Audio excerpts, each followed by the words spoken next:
Chapter 1. Slowly, Proctor swam back up toward consciousness from inky depths. It was a long swim, and it seemed to take a long time. At last he opened his eyes. The lids felt heavy, and it was all he could do not to close them again. What had happened? For a moment he lay motionless, taking in his surroundings. Then he realized he was on the floor of his sitting room. His sitting room. I have a great many things to do. All of a sudden, everything came back to him in a mad rush. He struggled to rise, failed, tried again with still greater effort, and this time managed to push himself to a sitting position. His body felt like a sack of meal. He glanced at his watch. 11:15 a.m. He'd been out just over 30 minutes. 30 minutes. God only knew what might have transpired in that time. I have a great many things to do. With a heroic effort, Proctor staggered to his feet. The room rocked, and he steadied himself against a table, shaking his head violently in an attempt to clear it. He paused just a moment, trying to collect both his physical and mental faculties. Then he opened the table's single drawer, pulled out a Glock 22, and stuffed it into his waistband. The door to his set of rooms was open, the central hallway of the servants' quarters visible beyond.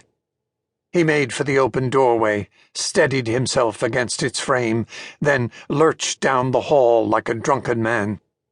Reaching the narrow back staircase, he grasped the railing tightly and half-walked, half-staggered down 2 flights of stairs to the mansion's main floor. This effort, and the sense of extreme danger that enveloped him, combined to help sharpen his senses.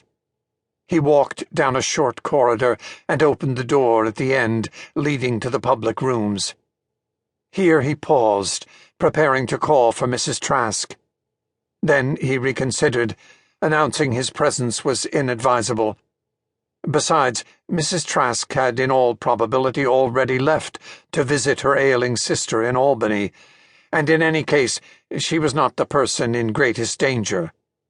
That person was Constance. Proctor stepped out onto the marble floor, preparing to enter the library, ride the elevator to the basement, and take whatever steps were necessary to protect her. But just outside the library, he stopped again.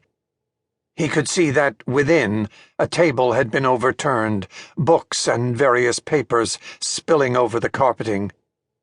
He glanced around quickly. To his right, the mansion's grand reception hall, its walls lined with cabinets full of strange displays, was a mess. A plinth had been knocked over. The ancient Etruscan cinerary urn, previously displayed upon it, shattered into pieces. The oversized vase of freshly cut flowers that always stood in the middle of the hall, its contents changed daily by Mrs. Trask, now lay broken on the marble floor. 24 roses and lilies disarrayed in puddles of water. At the far end of the hall, at the doorway leading to the refectory gallery, one of the cabinet doors was wide open, canted to one side, half ripped from its hinges. It looked as if someone had grasped it in a frantic attempt to avoid being dragged away. All too clearly, these were signs of a terrific struggle, and they led from the library across the reception hall directly toward the mansion's front door and the world beyond. Proctor ran across the hall.